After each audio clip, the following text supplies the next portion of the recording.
नमस्कार, मी गणेश यादव या तालुक्यामध्ये राष्ट्रवादी काँग्रेस पक्ष शरदचंद्र पवार पक्षाचा युवक कार्याध्यक्ष म्हणून काम पाहतोय. खरं तर लहानपणी आपणा सर्वांना शाळेमध्ये शिकवलं जायचं की भारत हा कृषीप्रधान देश आहे. या देशाची 72% लोकसंख्या ही शेतीच्या क्षेत्रावरती अवलंबून आहे. शेतकरी हा जगाचा बाप आहे, शेतकरी हा जगाचा पोशिंदा आहे आणि हा शेतकरी अर्थव्यवस्थेतला महत्त्वाचा केंद्रबिंदू आहे. आणि मग ज्या ज्यावेळी या केंद्रबिंदूवरती हल्ला होतो, ज्या ज्यावेळी या शेतकऱ्यावर अन्याय होतो, त्यावेळी त्या अन्यायाला वाचा फोडण्याचं काम जर निकम साहेबांच्या सारखा एक शेतकरी पुत्र करत असेल तर इतर लोकांच्या पोटात दुखण्याचं कारण काय, हा माझा प्रश्न आहे. आणि म्हणून परवा जी प्रभूजी बांगर यांनी जी पत्रकार परिषद घेतली आणि त्याच्या माध्यमातून त्यांनी निकम साहेबांवरती जे आरोप केले त्या आरोपांचं खंडन करण्याच्या करता किंवा त्याला प्रत्युत्तर देण्याच्या करता एक कार्यकर्ता या पक्षातला म्हणून ही आमची जबाबदारी आहे. आणि म्हणून आपण ही प्रेस आज या निमित्तानं घेतोय. विषय एक नंबर आहे की त्यांनी एक आरोप करताना खरं तर ह्या ज्या पत्रकार परिषदा होत आहेत याचा मुख्य विषय हा दूध भेसळीचा त्या ठिकाणी आहे. परंतु वेगवेगळ्या नेत्यांच्या माध्यमातून, विरोधकांच्या माध्यमातून सातत्यानं हा विषय बाजूला ठेवून व्यक्तिगत चारित्र्यहनन किंवा व्यक्तिगत बदनामी त्या ठिकाणी नेत्यांची केली जाते. आणि म्हणून खरं तर त्याच्यावर प्रकाश टाकण्याच्या करता आपण आज या ठिकाणी उपस्थित झालेलो आहोत. प्रभूजी बांगर यांनी एक विषय घेतला की म्हटले देवदत्तजी निकम यांनी विधानसभा निवडणूकमध्ये पराभूत झाल्याच्या नंतर 5.5 एकर जमीन खरेदी केली. अगदी खरं आहे. पत्रकार बांधवांना मला एक सांगायचं आहे, ही झाली एक बाजू, परंतु आपण देखील त्याची दुसरी बाजू त्या ठिकाणी तपासली पाहिजे की 5.5 एकर जमीन विकत घेत असताना त्यांनी नेमकी जमीन विकली किती याची देखील माहिती आपल्या सर्वांना असणं त्या ठिकाणी गरजेचं आहे.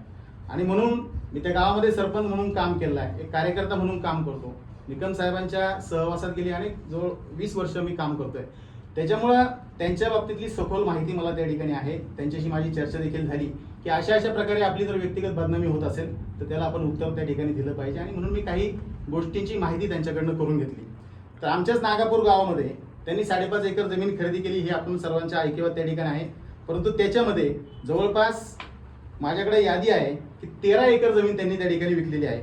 रघुनाथ व रामहरी वामन पवार यांना 2 एकर, रंगनाथ पांडुरंग रेठे यांना जवळची जवळपास 2.5 एकर, भाऊसाहेब हनुमंत पोकरकर माडेवाले यांना 3 एकर, स्वर्गीय बाबाजी भगवंत रिठे यांना जवळपास 3.25 एकर, श्री विशाल व नंदा बाळासाहेब निकोट जवळे यांना 2 एकर, लक्ष्मण नामदेव गायकवाड यांना साधारण 14 ते 15 गुंठे, बाळासाहेब भाऊरिठे यांना जवळपास 20-22 गुंठे, अशा प्रकारे जवळपास 13 एकर जमिनीची त्यांनी विक्री केलेली आहे. आणि मग मला एक सांगा, जर भरपूर पैसे त्यांच्याकडे असते, भरपूर संपत्ती जर त्यांच्याकडे असती तर ही 13 एकर जमीन त्यांनी कशा करता विकली असती, हा देखील माझा प्रभूजी बांगर यांना त्या ठिकाणी प्रश्न आहे. त्याच्यानंतर आता निवडणुकीनंतर जमीन घेतली. माझ्याकडं तारखेसहित त्याचा पुरावा त्या ठिकाणी आहे की 8 जुलै 2024ला म्हणजे विधानसभेची आपली निवडणूक 20 नोव्हेंबरला त्या ठिकाणी होती. 8 जुलै 2024ला त्यांनी रांजणगावची 1 एकर जमीन त्या ठिकाणी विकली निकम साहेबांनी. आणि तदनंतर त्याच्या अगोदर 3 मे 2024 रोजी जिल्हाधिकारी यांच्याकडे जमीन विक्री करता त्यांनी परवानगीसाठी अर्ज केला होता. जमीन विक्री करता ज्यांनी अर्ज केला, ज्यांची 5.5 एकर जमीन खरेदी केली ते लक्ष्मण नामदेव थापा गायकवाड व शिवहरी बबन लोखंडे, त्या मालकांनी जिल्हाधिकाऱ्यांकडे जमीन विक्रीच्या करता अर्ज त्या ठिकाणी केला. कारण इनाम वर्ग 6B ची ती जमीन त्या ठिकाणी होती. म्हणजे जवळपास विधानसभा निवडणुकीच्या अगोदर 6 महिने ही प्रक्रिया त्या ठिकाणी चालू होती. त्याच्यामुळे विधानसभा निवडणुकीच्या नंतर पराभूत झाल्यावर जमीन खरेदी केली, हा त्यांचा दावा अतिशय चुकीचा त्या ठिकाणी निश्चितपणे आहे. त्याच्यानंतर जिल्हाधिकारी यांनी 1/10/2024 रोजी जमीन विक्रीला परवानगी दिली आणि त्याची मुदत 3 महिन्यापर्यंत त्या ठिकाणी दिली. 31/12/2024 पर्यंत त्याची मुदत त्या ठिकाणी दिली गेली. आणि मग ऑक्टोबर नोव्हेंबरला आपल्या सर्वांना माहिती आहे विधानसभा निवडणुकीचा प्रचार त्या ठिकाणी सुरू होता. निवडणुकीचा निकाल 23 नोव्हेंबर रोजी त्या ठिकाणी आला आणि जमीन खरेदीची ही 5.5 एकरची तारीख ही 16/12/2024ला त्या ठिकाणी त्याचं खरेदी त्या ठिकाणी त्या जमिनीचं केलं गेलं. म्हणजे अशा प्रकारे तुम्हाला तारखेसहित विक्री केलेली जमिनीची तारीख, खरेदी केलेल्या जमिनीची तारखेचा याचा सखोल पुराव्यानिशी आपण त्याचा उल्लेख या ठिकाणी केला. आणि तदनंतर 21/3/2025 रोजी देखील जवळ येथील 2 एकर जमिनीची विक्री निकम साहेबांनी त्या ठिकाणी केली. 5.5 एकर जमिनीचा विषय आणखीन तुम्हाला समजावून सांगायचा ठरला तर त्यांची आताची जी द्राक्ष बाग आहे त्या द्राक्ष बागेशेजारी 5.5 एकर जमिनीची त्यांनी खरेदी केली. ज्या मालकाची जमिनी खरेदी केली त्याच मालकाची पूर्वी त्यांनी त्या मालकाने पूर्वी देखील त्या जमिनीची त्यांना विक्री केली होती, ज्या जमिनीमध्ये आज त्यांची द्राक्ष बाग त्या ठिकाणी आहे. त्याच्यामध्ये निवडणुकीनंतर 3 महिन्यात जवळची 2 एकर जमीन त्यांनी विकली. फक्त पैसे असते तर हे विक्री कशाला करत असते, ते माणूस संपत्ती वाढवतो का कमी करायला पाहतो. त्याच्यामुळं हा दावा अतिशय चुकीचा त्याच्यामध्ये आहे. दुसरा एक विषय प्रभूजींनी घेतला की म्हटलंय यांच्याला द्राक्षाला का सोन्याची द्राक्षे येतात का? निश्चित नाही. पण प्रभूजींना माझं सांगणं आहे की सोन्याची द्राक्षे जरी येत नसतील पण त्या द्राक्षांना हा भाव मात्र सोन्यासारखा त्या ठिकाणी मिळतो. हे तुम्ही त्या ठिकाणी चौकशी त्याची केली पाहिजे. माझ्याकडं निकम साहेबांचा ITRची देखील मी कॉपी आणलेली आहे. याच्यामध्ये त्यांचं ॲग्रिकल्चर इन्कम हे 2024-25चं जवळपास 1 कोटी रुपये त्या ठिकाणी आहे. म्हणजे हा घामाचा पैसा आहे, हा व्हाईट मनी आहे. याच्यामध्ये कुठलाही काळा बाजार नाही, काळा पैसा नाही. शेतीच्या उत्पन्नातून मिळालेली ही कमाई आहे. आणि मग त्याच्यामधून जर त्यांनी जमीन घेतली तर तुमच्या पोटात दुखण्याचं कारण काय, हा देखील आमचा प्रभूजींना त्या ठिकाणी प्रश्न आहे. 5 एकर जमिनीमध्ये आता जी जमीन गेली त्याच्यामध्ये देखील अजून ते द्राक्ष लागवड करणार आहे. आता जवळपास त्यांची 13 एकर द्राक्ष आहे. गेल्या वर्षी मला वाटतं 230 रुपये प्रति किलो याप्रमाणे त्या द्राक्षाचं एक्सपोर्ट त्या ठिकाणी झालं. मग त्याचे पैसे किती झाले असतील तुम्ही कल्पना करा. 30, 35, 40 एकर त्यांचा ऊस दरवर्षी कारखान्याला जातो. बटाटे जवळपास कट्ट्याला 20 पिशवीप्रमाणे बटाट्याचं ॲव्हरेज ते काढतात. कांदा त्यांच्याकडं गेल्या वर्षी होता, या वर्षी त्यांनी विकत घेतला. गेल्या वर्षी त्यांच्याकडे स्वतःचा कांदा होता. मग ह्या सगळ्याचं जर तुम्ही मार्केटमध्ये जाऊन त्याची जर चौकशी केली तर त्यांचा शेतीमधून मिळणारं आर्थिक उत्पन्न किती आहे हे तुम्हाला निश्चितपणाने त्या ठिकाणी समजल्याशिवाय राहणार नाही. आता प्रभूजींना दुसरं एक सांगायचं आहे की आज तुम्हाला त्यांचं का त्यांच्याविषयी पोटात दुखायला आम्हाला खरं तर माहीत नाही, परंतु आज तुम्ही ज्या गाडीतून फिरता कदाचित त्या गाडीचे 4 टायर आणि स्टेपनी देखील कदाचित त्यांच्या पैशाची असू शकते. हे देखील मला आपल्याला सांगायचं आहे. आणि तसं जर नसेल तर 20 फेब्रुवारी 2024ला चेक क्रमांक 7057 PDCC खात्यामधून आपल्याला निकम साहेबांच्याकडून किती रक्कम आपण काढली याचं उत्तर आपण त्यांना प्रश्न विचारावा आणि त्याचं उत्तर त्यांनीच त्या ठिकाणी द्यावं. नाही दिलं तर माझ्याकडे बँकेचं स्टेटमेंट देखील त्या ठिकाणी आहे. त्याच्यामुळं कोणी कोणावर किती उपकार केले हे सांगायची गरज त्या ठिकाणी नाही. हे सगळं आपल्याला त्या ठिकाणी माहिती आहे. विधानसभेच्या निवडणुकीच्या वेळेला देखील आमचे पक्षाचे अध्यक्ष धोंडेभाऊ शेठ भोर यांच्याकडून तुम्ही किती पैसे घेऊन त्या ठिकाणी गेले हा देखील जाब आपण त्यांना त्या ठिकाणी विचारला पाहिजे. आता जाता जाता मला आपल्याला एकच गोष्ट या ठिकाणी सांगायची आहे की ज्या प्रभूजींना 2 ऑक्टोबर 2023 रोजी भर रस्त्यामुळे बडवलं गेलं, तुडवलं गेलं, त्यावेळेला निकम साहेबच तुमच्या बाजूने उभे राहिले. कदाचित हे तुम्ही आता विसरला असाल का त्याची तुम्हाला आठवण त्या ठिकाणी राहिली नाही. त्याच्यामुळे असे सुपारी बहादर हे कितीही ओरडले तरी सर्वांना आता कळून चुकलेलं आहे की सत्य परेशान होऊ सकता है लेकिन पराजित नाही. आणि कदाचित तुमच्यामध्ये हे काही जे अवगुण आहेत त्याच्यामुळेच कदाचित तुम्हाला त्यावेळेला बडवलं गेलं असावं असा आमचा अंदाज त्या ठिकाणी आहे.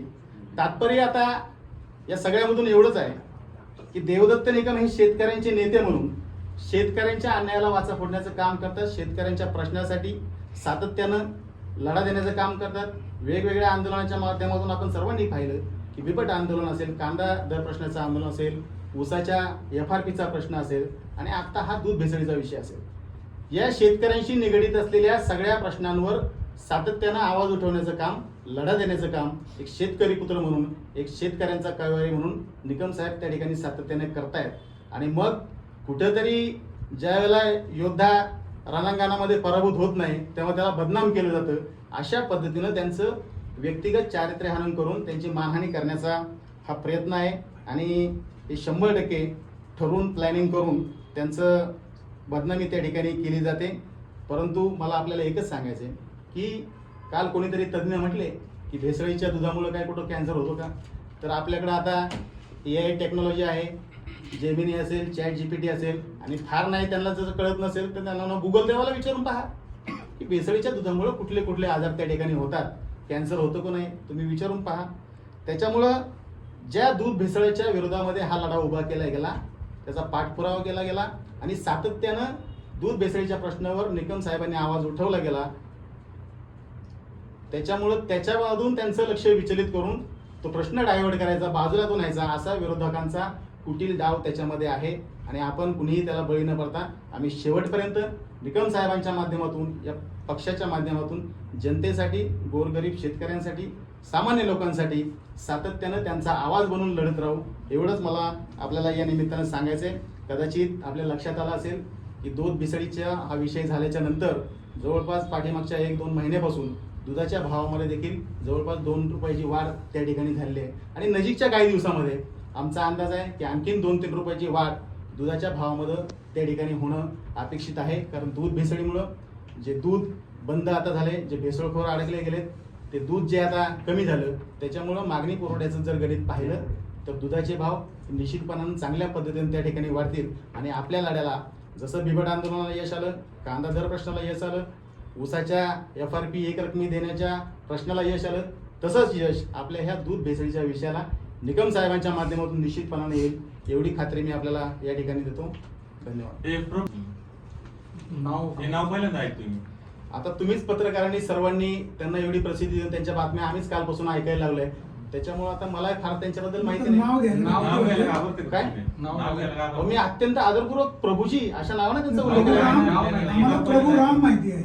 प्रभाकर बांगर. प्रभूजी माहित नाही. प्रभाकर बांगर. प्रभाकर म्हणजे बांगर. यांच्या शैलीमध्ये प्रभू म्हणल्यास तिने आदर दिला, पण प्रभाकर बांगर आहे. कारण की त्यांच्यात बाईट मध्ये देवदत्त निकम यांना ते आर्यतुर्यात बोलतात. ही लाचची बाईट आम्हाला- असेल आमची सुद्धा बी, का त्यांच्या विरोधात त्यांनी सन्मानाने बोलले तर आम्ही सन्मानाने बोलणार, जसा बोलन तसंच आम्ही बी बोलणार.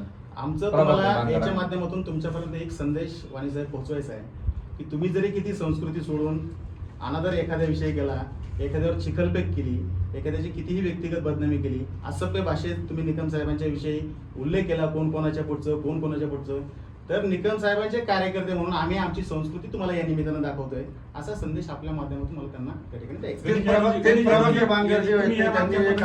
नव्हता आणि आता पहिल्यांदा इथं प्रकट झालाय. इथून मागच्या पत्रकार परिषदेला का नव्हता तुम्ही?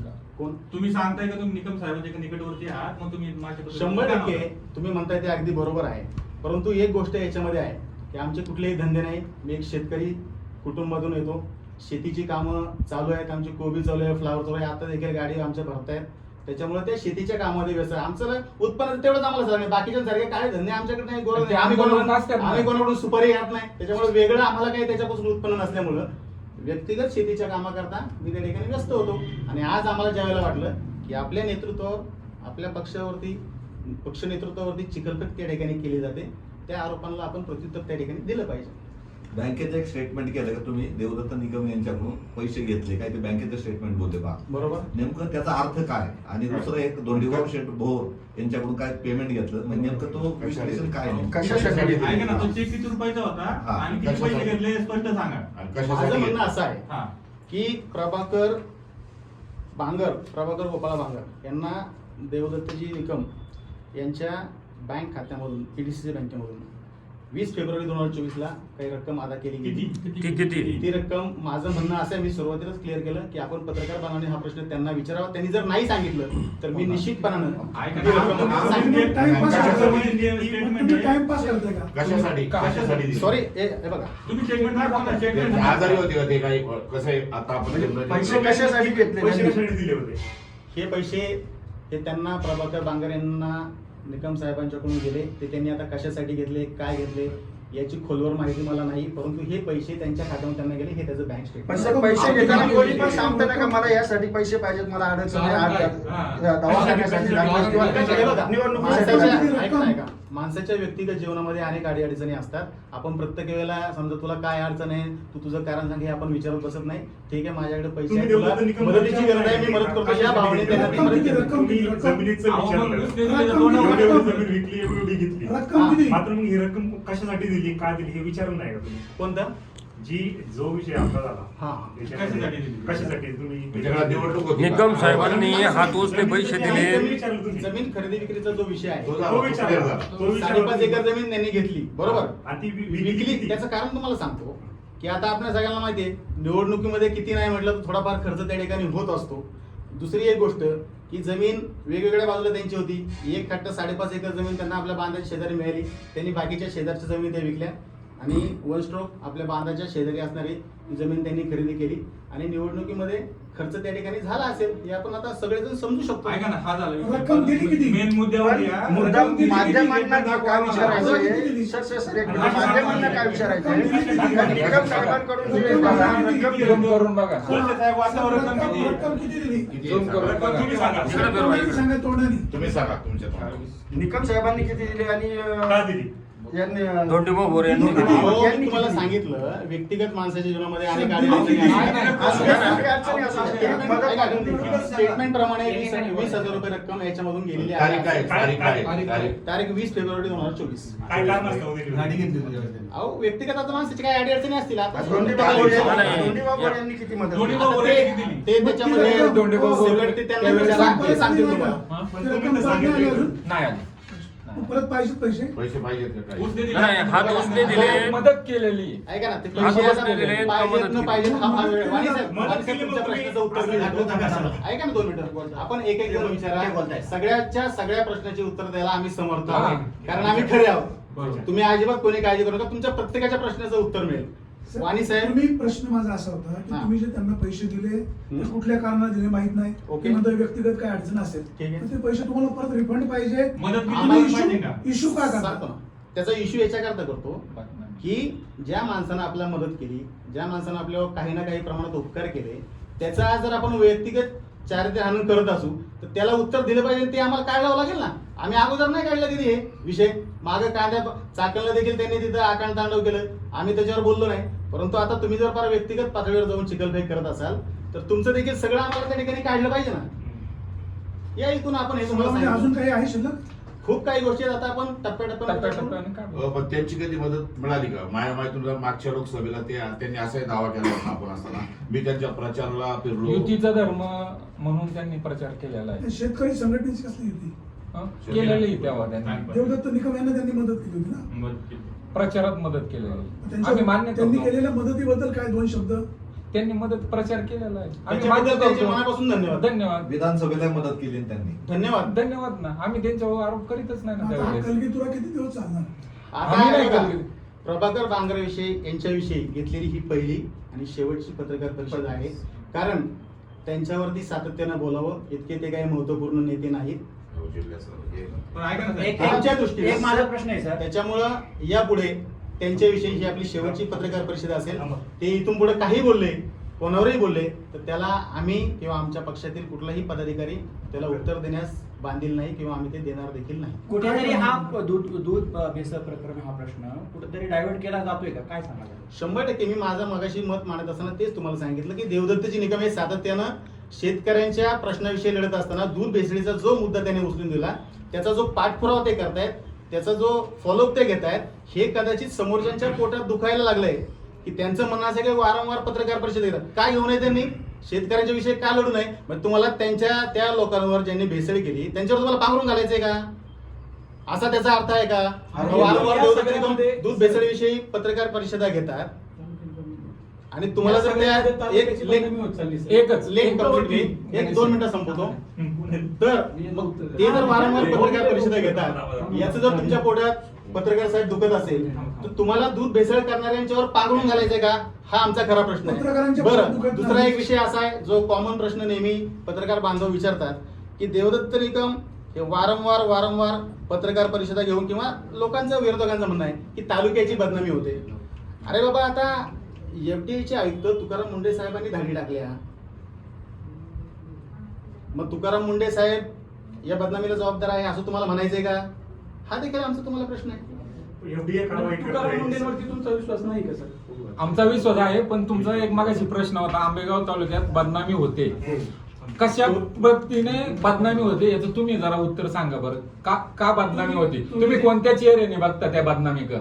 काय झाले तालुक्यामध्ये फक्त आरोपी असंच दाखवलं जातंय. कर्जत या ठिकाणचा देखील एक आरोपी अजून फरार आहे. तुमच्या पक्षाचे नेते रोहित पवार महाराष्ट्रामध्ये त्याच्यावरती कारवाई मात्र झाली. कोणीच बोललं जात नाही. कोणीच नाही बोलत नाही. आंबेगाव तालुका कोणत्या पद्धतीनं बदनाम होतो याचं तुम्ही मला आहे ना बदनामी कशी होती आंबेगाव तालुक्याची ती क्लिअर सांगा. मी त्याला उत्तर देतो तुम्हाला. नाही तुम्ही म्हणताय आंबेगाव तालुका बदनाम होतो आणि तो विरोधकांचा बी हाच प्रश्न आहे आंबेगाव तालुका बदनाम का होतो? कारण की मेन सूत्रधार FIR बनली ही आंबेगाव तालुक्याच्या पोलीस स्टेशनला ही बनली, म्हणून हे महाराष्ट्रात, राज्यात, देशात ही आंबेगाव तालुक्याचं नाव गेलं.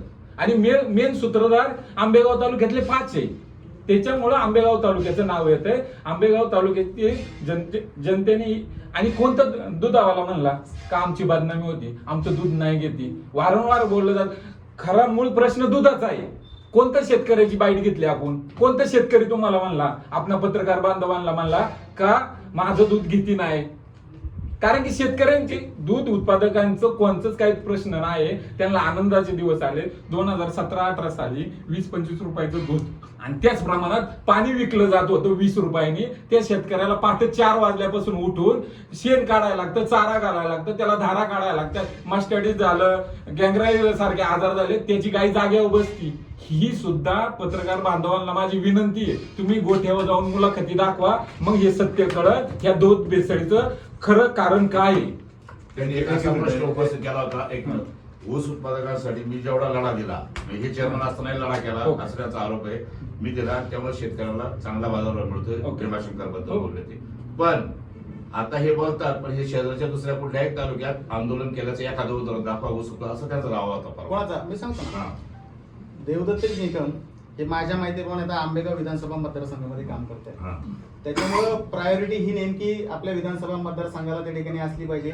पहिले तालुक्याचे मूळ प्रश्न सोडवायला जर तुम्ही समर्थ नसाल तर तुम्ही बाहेर जाऊन काय लोकांना सांगणार. त्याच्यामुळं कदाचित पहिला आपला विधानसभा मतदारसंघ, आपला तालुका, त्याच्यामधले प्रश्न, शेतकऱ्यांचे प्रश्न हे सोडवण्यावर निकम साहेबांचा त्या ठिकाणी भर आहे. आणि म्हणून सध्या दुसऱ्या तालुक्यात तुम्ही जो प्रश्न विचारला त्याला माझं असं उत्तर आहे. नाही, एकच मिनिट. तुमचा हा प्रश्न उत्तर चांगलं आहे, पण कांद्याच्या बाबत त्यांनी जुन्नरला आळेफाट्याला आंदोलन केलं, खेडलाही केलं. मग आता ते पक्षाचे जिल्हा अध्यक्ष आहे, मग त्यांचं कार्यक्षेत्र जिल्हा आहे का तालुका आहे? त्यांचं कार्यक्षेत्र जिल्हा निश्चितपणानं आहे. पण मी तुम्हाला सांगितलं की काही प्रश्न असे आहेत की जे तालुक्यामधले आपले आहेत, ते प्रश्न जर तालुक्यामध्ये त्या ठिकाणी सोडवले गेले पाहिजे. ऐका ना, जिथं कांद्याचा प्रश्न येईल, तिथं दुधाचा प्रश्न येईल, त्यावेळेला इतर ठिकाणी देखील आंदोलन केले जातील. आता उद्या पुन्हा नाशिक रेल्वेचा विषय येईल, त्या संदर्भात देखील इतर ठिकाणी देखील आंदोलन त्या ठिकाणी केली जातील. राहिला तुमचा प्रश्न, तुकाराम मुंडे साहेबांना जाऊन निवेदन दिलंय ना महाराष्ट्राच्या वतीनं. पेक्षा कमी आहे, मग त्याचं कार्यक्षेत्र सुद्धा आंबेगाव आहे. मग भीमाशंकर कारखान्यावर आतापर्यंत आंदोलन का झाले नाही? काय मला प्रश्न समजला नाही. भीमाशंकर कारखाना जो आहे त्याचा उद्योग जास्त आहे आता पाहिलं गेलं तर विघ्न साखर कारखान्याच्या तुलनेमध्ये.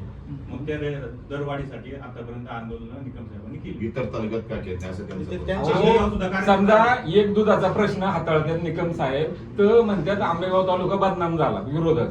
आता जर दुसरे विषय एक लगेच घेतले तर म्हणतील बघा आमच्या तालुक्यात घुसले, यांची अंडी पिल्ली अशी पेरलेली मीडियामधून. आता बाद झाला आंबेगाव तालुका बदनाम करायचा, आता विकासाचं बोलायला तुम्ही सत्य ते वळसे पाटील साहेब त्यांनी ते करायचे. विरोधकांनी चुकीच्या कामानं हे दाखवण्याचं काम आमचं आहे. पण आता एकच प्रश्न घेतो, नंतर मला तो आजच्या पत्रावर साहेबांना आरोप झाले, देवदत्त निकम साहेबांनी अटॅक केला होता. 2 जिल्ह्याचे अध्यक्ष, हे जिल्ह्याचे निकम साहेब आज काय बाहेर गेल्यामुळे आले नाही का, नेमकं कारण काय? आणि त्यांच्यावर द्राक्ष एक कमेंट आलेली आहे, द्राक्ष जे उत्पादक म्हणून आहेत आणि ते द्राक्ष ही सोन्याची आहेत असं त्यांचं कमेंट आहे. त्याचा उल्लेख मगाशी केला, त्यांनी जो उल्लेख केला की द्राक्ष सोन्याची येतात का, तर त्याचा मी मगाशी स्पष्टीकरण दिलंय. द्राक्ष सोन्याची जरी येत नसली तर त्या द्राक्षांना भाव मात्र सोन्यासारखा त्या ठिकाणी मिळतो. त्याच्यामुळे तो विषय त्या ठिकाणी संपला. आता साहेब विषय आपण प्रेस कॉन्फरन्स घेतली, ही प्रभाकर बांगर यांच्या प्रेसमुळे हे मुद्द्यावरती घेतली होती. बरोबर, त्या विषयावरती तुम्हाला आता हा मुद्दा दुसरीकडे झाला. तर त्याच मुद्द्यावरती प्रभाकर बांगर हे बोलले होते का देवदत्त निकम हे स्वतःला शेतकरी पुत्र म्हणून घेतात का, ते तुम्हाला वाटतं का ते स्वतःला शेतकरी पुत्र म्हणून घेतात म्हणून? हे बघा, शेवटी जनतेमध्ये काम करत असताना अनेक लोकांना वेगवेगळ्या बिरुदावरी लावून त्या ठिकाणी संबोधत असतात. आणि त्याच्यामध्ये शेतकऱ्यांसाठी लढणारा नेता, शेतकऱ्यांच्या प्रश्नांना वाचा फोडणारा नेता आणि स्वतः शेतकरी असणारा, स्वतः शेताच्या बांधावर नाही तर शेतात जाऊन स्वतः काम करणारा नेता, अशी त्यांची प्रतिमा या तालुक्यामध्ये आहे. आणि म्हणून या सामान्य जनतेने, या तालुक्यातल्या जनतेने, सर्वसामान्य शेतकऱ्यांनी शेतकरी पुत्र म्हणूनच त्यांना संबोधन त्या ठिकाणी केलं जातं. प्रभाकर बांगर पण म्हणले आम्ही पण शेतकऱ्याचे पुढचे आहेत. आमचा आक्षेपच नाही त्यांच्यावर. पोटचं असणं आणि शेतकरी पुत्र म्हणणं त्याचं कदाचित ती बाईट तुम्ही पुन्हा एकदा ऐका. त्यांचं म्हणणं असं होतं ही देवदत्तीच निकम हे शेतकरी पुत्र ही बिरदावली स्वतःच्या नावानं स्वतः त्या ठिकाणी लावतात. तर तो गैरसमज मी आपला त्या ठिकाणी दूर केलाय. आणि त्याच्यानंतर त्यांनी असं सांगितलं की आम्ही शेतकऱ्याच्याच पोटच्यावर, ते कोणाच्या पोटच्या वगैरे, तर तो उल्लेख त्यांनी अतिशय असभ्य भाषेत केला. त्याचा मी मगाशी तुम्हाला त्याचा सांगितलं. देवदत्त निकम तुम्ही मगाशी म्हणाले की आंबेगाव विधानसभा मतदारसंघामध्ये काम करतात. आता आंबेगाव विधानसभा मतदारसंघामध्ये शिरूरची पण काही गावं आहेत. शिरूरच्या काही गावांचा घोडगंगा कारखान्यात देखील ऊस जातो. घोडगंगा कारखाना अनेक वर्ष बंद आहे. त्या संदर्भात निकम साहेब कधी बरं शब्द काढत नाही. हे बघा, आता सध्या भीमाशंकर सहकारी साखर कारखान्यामध्ये 10 वर्ष चेअरमन म्हणून त्यांनी कामकाज पाहिलेलं आहे. आज देखील ते विद्यमान संचालक म्हणून काम त्या ठिकाणी करतायत. आणि मग शेतकऱ्यांचा एक प्रतिनिधी या तालुक्यामधला, या मतदारसंघातला, आणि म्हणून सध्या तर म्हणजे हे व्यक्तिगत माझं असं मत आहे की त्यांचं लक्ष त्या तिथं केंद्रित असलं पाहिजे. आणि म्हणून त्या कारखान्याच्या संबंधित जे काही प्रश्न असतील त्याच्यावर आवाज उठवण्याचं काम ते शिरूर करतायत. तालुक्यातली गावं काही आपल्या तालुक्यात आहे, मतदारसंघ आहे. आहेत ना, 100% मतदारातल्या काही गावांवर अन्याय होतो असं वाटत नाही. 100% तिकडचा जो अन्याय होतोय, तिथले जर काही संबंधित शेतकरी जर त्यांनी निकम साहेबांशी संपर्क साधला तर त्यांच्या देखील अडचणी दूर करण्याकरता ते उभे राहतील. गणेश यादव साहेब, आज तुम्ही म्हणताय का तुम्ही एकदम निकम साहेबांच्या एकदम निकटवर्ती आहात, जवळ आहात. त्यांनी कुठं जमीन घेतली, कुठं विकली, हे सगळं तुमच्याकडे आहे. हे आम्हाला मी माहिती त्यांच्याकडनं हा, घेतली. ही सगळी माहिती तुम्हाला आहे, हे आम्ही मान्य करतो. आता आमच्या तालुक्याला असं जाणून घ्यायचं आहे की निकम साहेबांची वडिलोपार्जित जमीन किती होती 20 वर्षापूर्वी, आणि आता त्यांची जमीन किती, तेवढी आमच्या तालुक्याला सांगा. आता माझं वय जेमतेम 43-44 वर्षाचं साधारण त्या ठिकाणी आहे.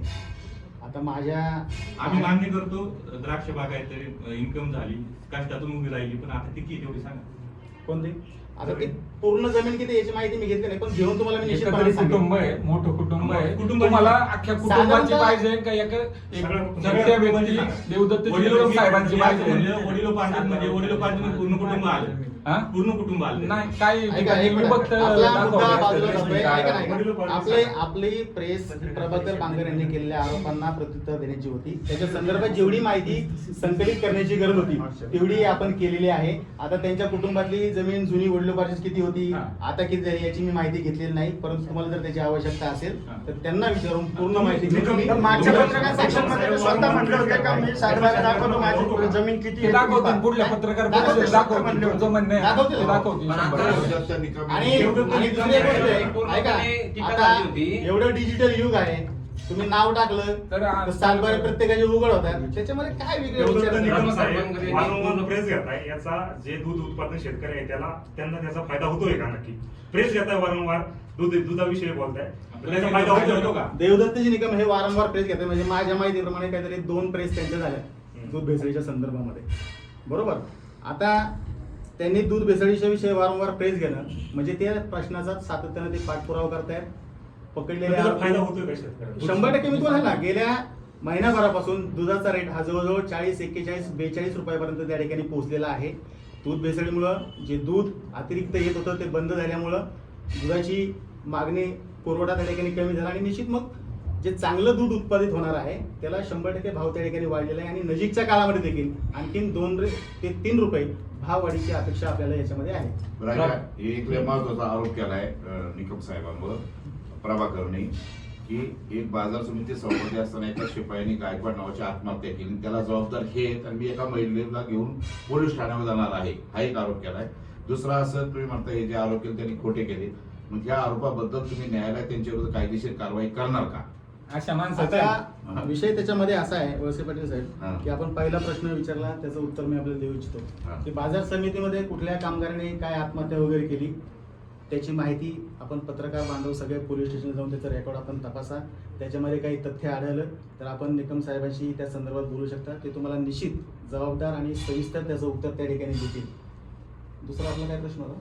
कोर्टात जाणार आहे. त्यांनी कोर्टात एवढा आरोप आता केला. स्वतः देवदत्तजी निकम साहेब यांनी पाठीमागच्या प्रेसमध्ये स्पष्ट केलेलं आहे की विरोधकांच्या विरोधामध्ये कोर्टामध्ये जाणं, त्याच्याकरता खर्च वगैरे करणं हे आपल्याला न परवडणारं, आपल्या खिशाला न झेपणार आहे.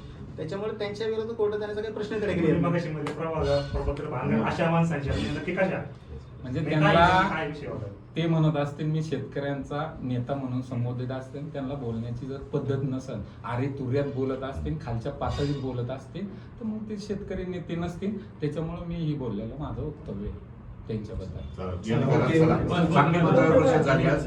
ओके. ज्याला तुमचा फ्लॅट, घर, बंगला, व्यापारी गाडे, दुकान, जागा, शेतजमीन, प्लॉट्स विकायचे आहेत का? विकायचे असतील तर आजच आमच्याशी संपर्क साधा. स्थावर मालमत्ता खरेदी विक्रीसाठी आंबेगाव तालुक्यातील विश्वसनीय नाव म्हणजे सीता प्रॉपर्टीज. आमची वैशिष्ट्ये: जलद व्यवहार, तुमच्या प्रॉपर्टीजची योग्य किंमत, मालक व ग्राहक यांच्यात समोरासमोर पारदर्शक व्यवहार. आमचा संपर्क 7972 82 24 33 व 80 10 25 09 54.